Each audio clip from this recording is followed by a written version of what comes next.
Times front page for Wednesday, June 8th, 2022. Thanks for joining us. I'm George Gerbo. Hopes are fading in Congress that a quick deal on gun reform will materialize this week. As negotiations enter their second week, Harris Alec reports a bipartisan group of senators at the center of the talks is no closer to a deal. Democrats have abandoned calls for a ban on military-style assault weapons to be included in the package. Republicans, meanwhile, have agreed that the background check process for gun purchases needs to be enhanced.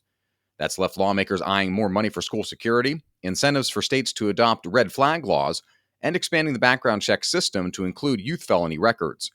Senate leaders are encouraging the deliberations by giving the bipartisan group time and space to iron out a deal.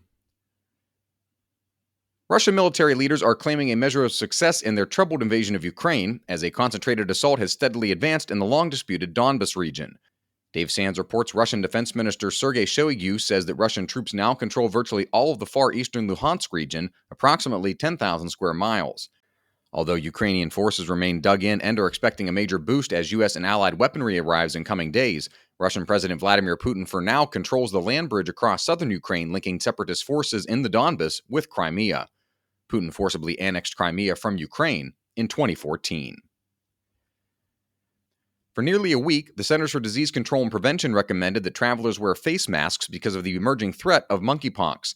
But by Tuesday morning, the recommendation had been taken down online. A CDC spokesperson told our Susan Fricchio that the advice was removed because it caused confusion.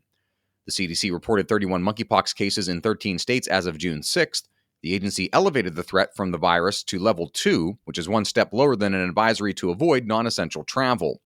The monkeypox virus can be spread through the air and through sexual contact. It initially spread in a handful of Central and West African countries and showed up in Europe and the United States in late May. You can read all of these stories at WashingtonTimes.com/front page. You can also find the entire lineup of Washington Times podcasts at WashingtonTimes.com/podcasts. Former Afghanistan President Ashraf Ghani didn't make off with cash as he fled the country last summer, but according to an Inspector General's report, someone seems to have.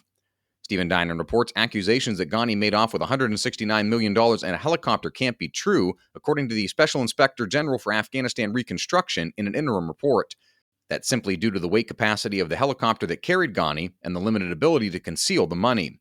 But someone did manage to get tens of millions of dollars from a vault in the country. The money disappeared on August 14th, a day before Ghani fled and the Taliban arrived in Kabul. A final report on the matter will come at a later date.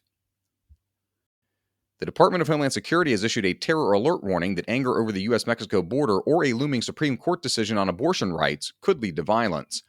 Stephen Dinan reports the department pointed to recent mass shootings in Buffalo and Uvalde, Texas, as evidence of a dynamic threat environment. Focal points include the midterm elections, Supreme Court decisions, and anger over the border crisis. DHS listed a broad range of potential targets, including religious institutions, racial or ethnic minorities, and government buildings. And finally, Phil Mickelson and Dustin Johnson are among the golfers ditching the PGA Tour in favor of the unprecedented money offered by the Saudi-backed LIV Golf League. Mickelson reportedly signed for about $200 million with the league, and Johnson got $125 million to play on the breakaway tour.